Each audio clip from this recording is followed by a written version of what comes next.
உலகிலேயே சிறந்தது கல்வியா செல்வமா? தங்களுக்கு தெரியாததா? நான் சொல்லித்தான் தெரிய வேண்டுமா? பரவாயில்லை, இரண்டில் எது சிறந்ததென்று ஒருமுறை நீயே சொல்லேன்.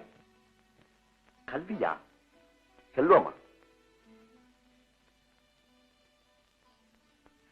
தாயே, என் அறிவுக்கு எட்டிய வரை உலகத்திலேயே சிறந்தது செல்வம்தான். நாரதா, தாயே, நன்றாக சிந்தித்து பதில் சொல்.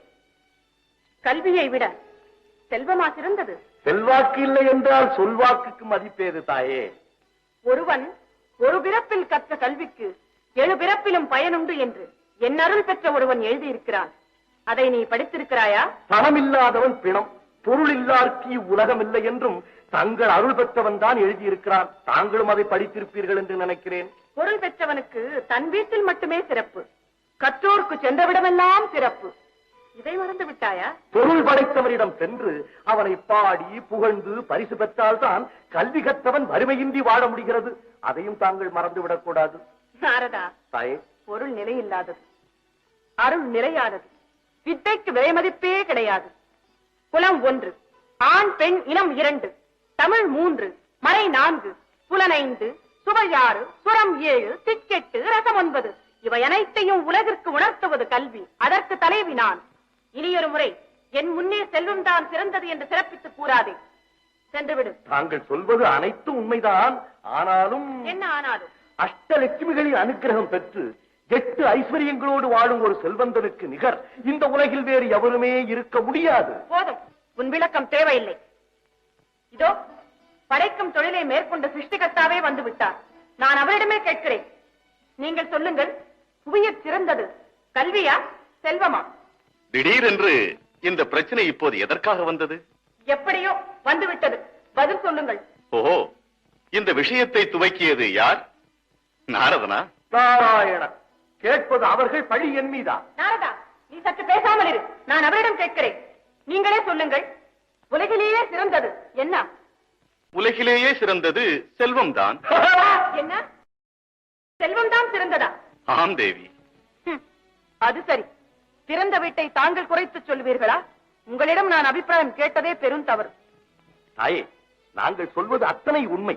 பூலோகத்தில் கல்வி அருள் பெற்றவர்கள் எல்லாம் வறுமையில் வாடி நித்திய தரித்திரர்களாகி செல்வச் சிறப்போடு வாடும் அரசர்களிடத்தில் கைகட்டி சேவகம் செய்கிறார்கள் வயிறு வளர்க்க. அப்படியா? ஆம் தாயே. இப்போதே நான் பூலோகம் சென்று பிறப்பினால் ஊமையாக பிறந்த ஒருவனை பேச வைத்து பாட வைத்து கவிஞனாக்கி நாடு போற்றும் பெரும் புலவனாக்கி உலகில் உள்ள செல்வந்தர்களை எல்லாம் அவன் காலடியில் விழ வைக்கிறேன். இல்லாவிட்டால் நான் சரஸ்வதி அல்ல, கலைவாணி என்ற பட்டமும் எனக்கு தேவையில்லை. வருகிறேன். நாராயண. அப்பா நாரதா, இன்று நமது இடத்திலேயே உன் கலகத்திற்கு வழி கிடைத்து விட்டது அல்லவா? ஆம் தந்தையே, அங்கு இங்கு அலையாமல் நம் வீட்டிலேயே துவக்கி இருக்கிறேன். முடிவு சுபமாகத்தான் இருக்கும். அடுத்து எங்கே சொல்ல போகிறாய்? வைகுண்டத்திற்கு.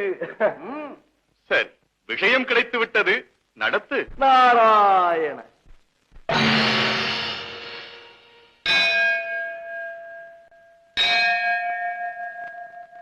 ஹரி ஓம் நமோ நாராயணாய நமஹ. பல்லாண்டு பல்லாண்டு பல்லாயிரத்தாண்டு பல கோடி நூறாயிரம் மல்லாண்ட தின்தோள் மணிவண்ணா, உன் தேவடி செவ்வித்திருக்காப்பு, உன் தேவடி செவ்வித்திருக்காப்பு.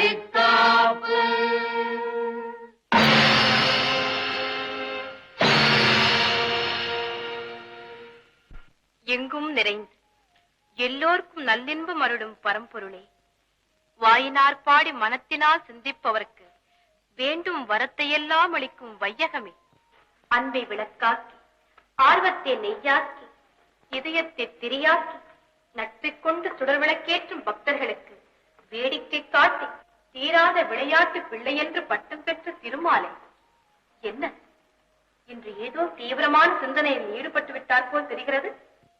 லக்ஷ்மி, சிந்தனையும் நான், சிந்திக்க வைப்பதும் நான். ஆதியும் மந்தமும் இல்லாத எனக்கு சிந்தனை என்று தனியாக ஒன்று இருக்கிறதா?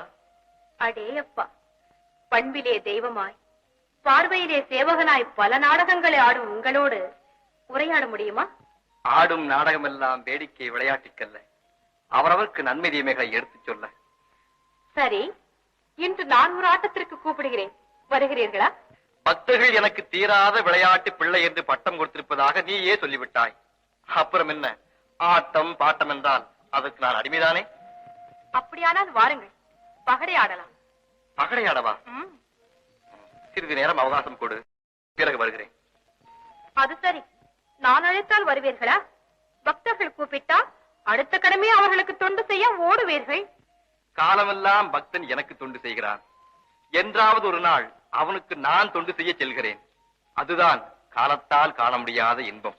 சரி, பகடை விளையாட நான் கூப்பிடுகிறேன், வருகிறீர்களா இல்லையா? அந்த நான் என்ற சொல்லே நன்றாக இல்லையே. போது பரிகாசம்.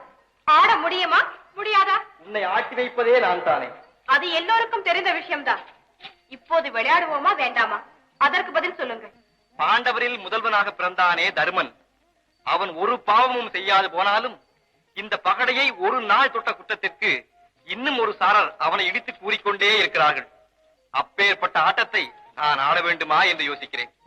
அவர்கள் பணயம் வைத்து ஆடினார்கள்.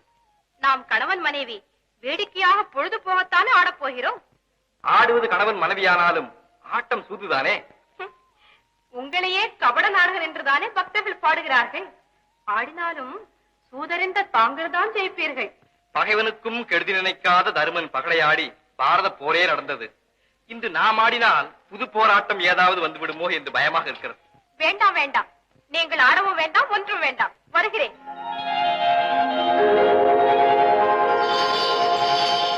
நாராயண நாராயண. பார்த்தாயா லட்சுமி, நாம் ஆடவே இல்லை, போராட்டம் வந்துவிட்டது. நாரதன் வந்திருக்கிறான், என்ன கொண்டு வந்திருக்கிறானோ?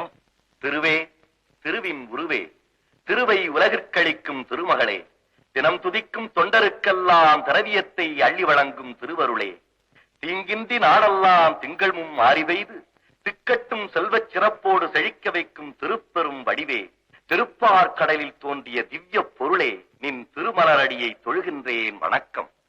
நாரதா, கேசவா, நாராயணா, மாதவா, கோவிந்தா, மதுசூதனா, திரிவிக்ரமா, வாமனா, ஸ்ரீதரா, ரிஷிகேசா, பத்மநாபா, தாமோதரா, நந்தநந்தனா, நின் பொற்பாத கமலங்களுக்கு அடியேன் வணக்கம். நீ வந்த காரியம் செவ்வனே பூரணமாக நடக்க இப்போதே என் நல்லாசிகளை கூறிவிட்டேன். நாடகத்தை துவக்கு. என்ன நாரதா? தேவி, சத்தியலோகத்தில் உன் அன்னை சரஸ்வதி, தந்தை நான்முகன் எல்லோரும் நலம்தானே? நலத்திற்கென்ன குறை?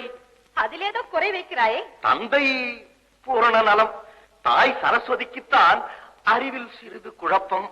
அப்படி சொல். குழப்பமில்லாவிட்டால் நீ எதற்கு இங்கு வருகிறாய்? நாராயண. சரி, விஷயத்தை தான் துவக்கி விட்டாயே, நடத்து. சுவாமி, மெஞ்ஞானத்தை போதிக்க வேண்டிய கலைவாணிக்கே அறிவில் குழப்பம் என்றால் உலகில் அஞ்ஞானம் அல்லவா மிகுந்துவிடும்? நாரதனிடமே கேள். சொல்லப்பா, நல்ல சந்தர்ப்பம். தேவி, நாமகள் கோமாதா பூஜை செய்தார்கள். அங்கு சென்ற நான் இன்று நம்முடைய இடம் லட்சுமி கடாட்சமாய் இருக்கிறது என்று சொல்லிவிட்டேன். அவ்வளவுதான். அவர்களுக்கு வந்தது பாருங்களேன் கோபம். உடனே கல்வி பெரிதா செல்வம் பெரிதா என்று கேட்க ஆரம்பித்து விட்டார்கள். அந்த சமயத்தில் அங்கு வந்த என் தந்தை பிரம்மதேவர் செல்வம்தான் சிறந்தது என்று சொன்னார். அதை கேட்டு மேலும் ஆத்திரமடைந்த சரஸ்வதி தேவி இப்போதே பூலோகம் சென்று பிறப்பால் ஊமையாக பிறந்த ஒருவனை பெரிய புலவனாக்கி உலகில் உள்ள அத்தனை செல்வந்தர்களையும் அவன் காலடியில் விழ வைக்கிறேன் பார் என்று சபதம் கூறிவிட்டு சென்று விட்டார்கள். தேவி, என்ன அநியாயம்! லட்சுமி, எதற்காக இப்படி நகைக்கிறாய்? இல்லை, வித்தைக்கு தலைவியான சரஸ்வதிக்கே செல்வம்தான் சிறந்தது என்று தெரியாமல் போய்விட்டதே என்று சிரிக்கின்றேன். நீ உண்மை புரியாமல் பேசிவிட்டாய். உலகில் மிக உயர்ந்தது கல்விதான். என்ன? லட்சுமி, கல்விக்கு நிகரேது? உன்னருள் பெற்ற செல்வந்தன் உயர்வான் தாழ்வான். ஆனால் கலைவாணி அருள் பெற்றவன் சுவடி எடுத்து ஒரு காவியம் தீட்டிவிட்டால் உலகை கடல் கொண்டு சென்றாலும் அந்த கவிஞனின் கவி அழியாது நிற்கும்.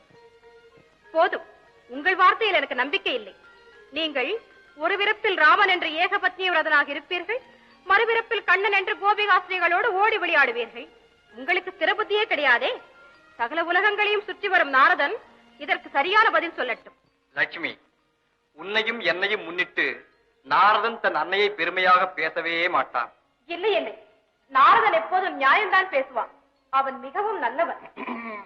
சரிதான், கலகம் செய்யும் நாரதன் நல்லவனாகிவிட்டான், நாராயணன் பொல்லாதவனாகிவிட்டானோ? நாராயண நாரதா, தேவி, உலகில் சிறந்தது செல்வமா கல்வியா?